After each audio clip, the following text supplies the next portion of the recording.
Hello' everyone, তোমালোকৰ বহুতেই আমাক সুধি আছিলা যে DLEDৰ পেটৰ ৰাউণ্ড ওৱানৰ কাট অফ কিয় এতিয়ালৈকে পাব্লিছ কৰা নাই।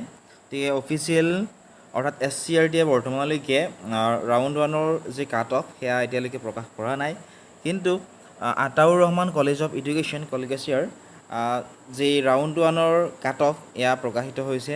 ইয়াত তোমালোকে ধুনীয়াকৈ চাব পাৰিবা। আৰু এবাৰ কৈছোঁ চোৱা, এইখন হৈছে Ataur Rahman college of education কলগেছিয়াৰ। ঠিক আছে, SCRTয়ে এইখন পাব্লিছ কৰা নাই। তোমালোক যিসকলে Ataur Rahman college of education অৰ্থাৎ ইয়াৰ কাট অফটো বিচাৰি আছিলা, তোমালোকে এইটো ধুনীয়াকৈ চাবলৈ পাৰিবা। ঠিক আছে, ইয়াতে ক'ত কিমান কাট অফ গৈছিলে, ঠিক আছে, ধুনীয়াকৈ ইয়াত লিখা আছে। চিৰিয়েল নাম্বাৰ 1ত আছে, চিৰিয়েল নাম্বাৰবিলাক দিয়া আছে, ৰোল নাম্বাৰ, নামবিলাক দিয়া আছে, দেউতাকৰ নাম, কেটেগৰী জেনেৰেল হয়নে, OBC MOBC, ফোন নাম্বাৰবিলাক মই হাইড কৰি থৈ দিছোঁ। ঠিক আছে, নেক্সট ষ্ট্ৰীম ছায়েন্স ষ্ট্ৰীম নে আৰ্টছৰ হয়, ষ্ট্ৰীমবিলাক দিয়া আছে, টোটেল মাৰ্ক দিয়া আছে, অপটেইন মাৰ্ক, পাৰ্চেণ্টেজ অৰ্থাৎ HSৰ পাৰ্চেণ্টেজ এইবিলাক। ঠিক আছে, পেটৰ পাৰ্চেণ্টেজ কিমান হয় সেইটো ধুনীয়াকৈ দি থোৱা আছে, তোমালোকে ইয়াত ধুনীয়াকৈ চাই ল'বলৈ পাৰিবা।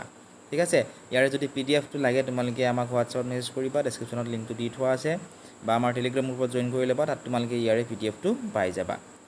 আৰু নাম্বাৰকেইটা এইকাৰণে দিয়া নাই কাৰণ নাম্বাৰকেইটা দিলে বহুতৰে প্ৰব্লেম হয়, গতিকে নাম্বাৰকেইটা সেইকাৰণে মই ইয়াতে দি দিয়া নাই। তোমালোকক আন কোনখন কলেজৰ বা ইনষ্টিটিউটৰ তোমালোকক কাট অফ লাগে তোমালোকে জনাবলৈ নাপাহৰিবা। আমি চেষ্টা কৰিম তোমালোক কাট অফখিনি দিবৰ